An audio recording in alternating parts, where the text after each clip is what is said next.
In this video, we're going to be looking at potential energy curves, which is an interesting way of graphically representing energy, not just potential energy, even though the graphs are of that, but also talking about kinetic and total energy and relating it to the forces that are involved in storing that energy. The big idea is to understand the difference, or the relationship rather, between force and energy, and look at equilibrium situations, sort of stable physical situations that these can reveal to us.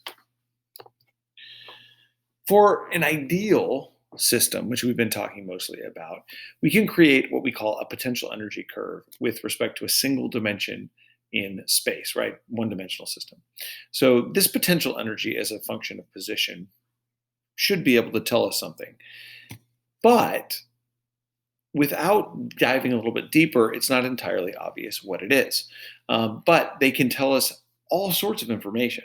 They allow us to find the net force on an object, find the limits of motion, equilibrium points, and actually talk about the total mechanical energy, the potential, and the kinetic.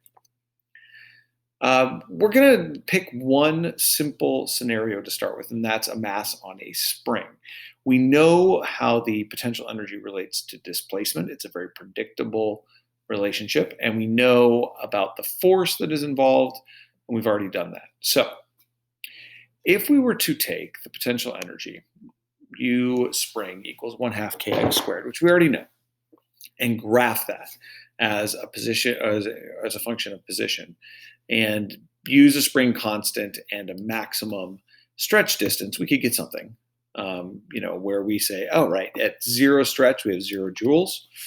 We could plug in a few other points, and you could get a curve like this. Now, of course, you could also plug this into something like Desmos and just graph it, and you would get a curve that looks like this, a parabola, right, centered around 0, the point at which the spring is unstretched and no energy is stored.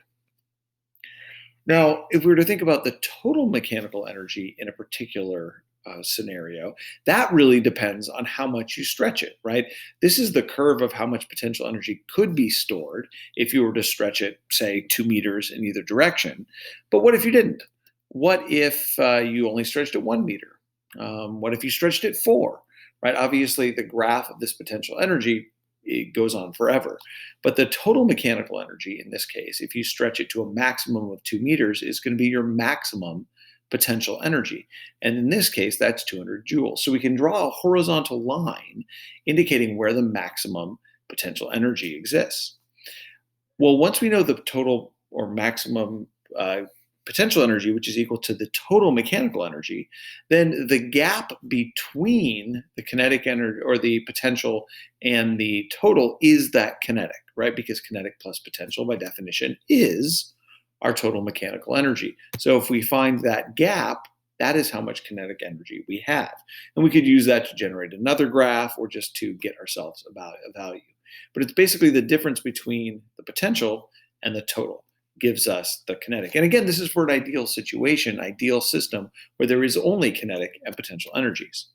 So we might ask ourselves a question, where would this object have its maximum speed? Well, that of course would happen where the kinetic energy is maximum, right? And so that would occur at equilibrium, which we already know from looking at springs. Potential energy curves can also help us find the net force because we know something about a relationship between energy and work, and therefore we know something about how force impacts energy storage. We know that kinetic plus potential is the total mechanical energy. And if we think about the change in kinetic energy, rearranging this, and we think about the putting the potential on one side and the kinetic on the other, well, delta K is that change in potential energy, which is defined as the net work done. But of course, U initial minus U final is actually just the negative of delta U. And so what we do, and we're jumping into a little calculus here now, is we're going to say, well, the net work is defined as the integral of net force dx. And that is equal to the negative of the integral of du, the tiniest little bit of change in potential energy. More on the integration stuff in a bit. But if we rearrange that, you find that the net force is equal to the negative of the rate of change of potential energy with respect to position. And du dx, right, is really just the slope of that graph, right? That is that delta U over delta X brought down to a very small thing. It's the slope of a tangent line. And then we have the negative of it. So net force is the negative slope of the potential energy graph.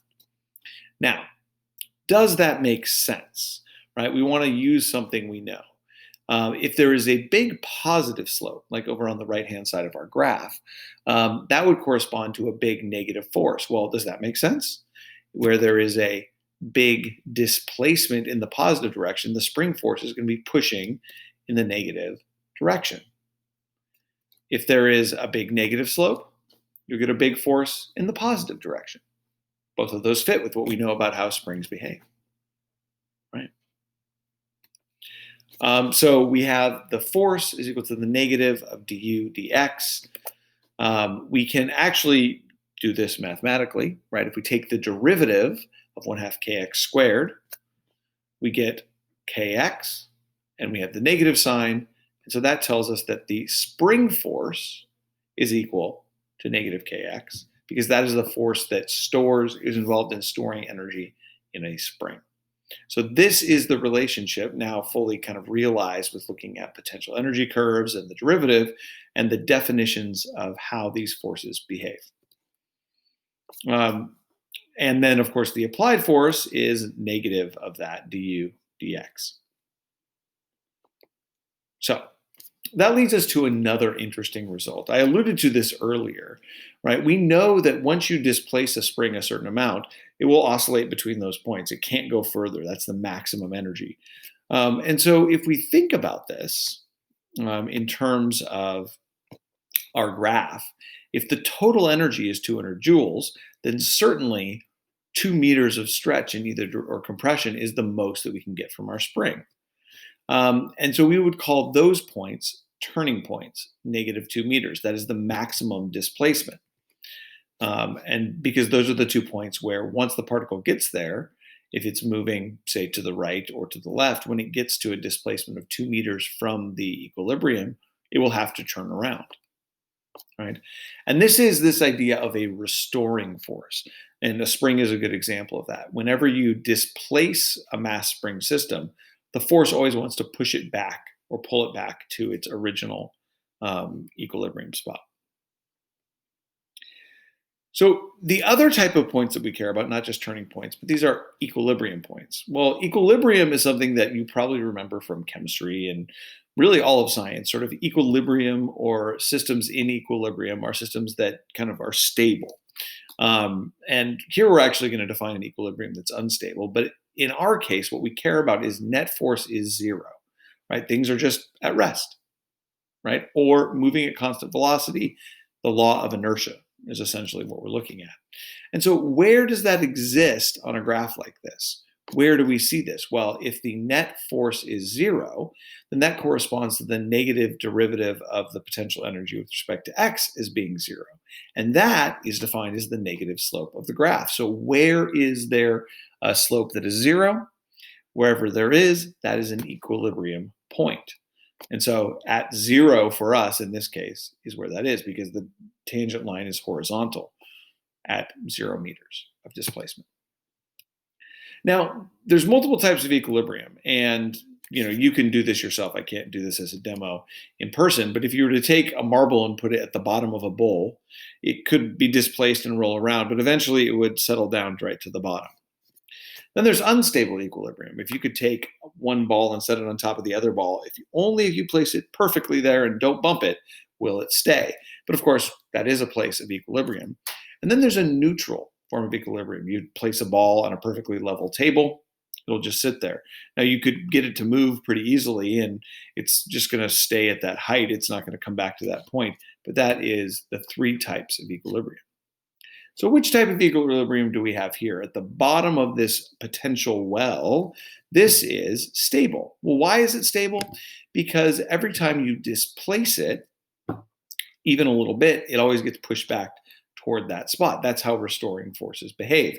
And so that's why it's our first example, because they're the easiest to understand. Now, unstable equilibrium, what would that look like? Well, just like placing a ball on top of another ball, it looks like this. There is one point where the tangent line has a slope of 0. But if you move off from it either side, it's not going to come back toward equilibrium. It will actually go further away, right? It'll just accelerate away from that position. So we're going to do a lot of practice with that, but that is the basic stuff behind potential energy curves. Take a look in your packet, and we'll do some practice problems.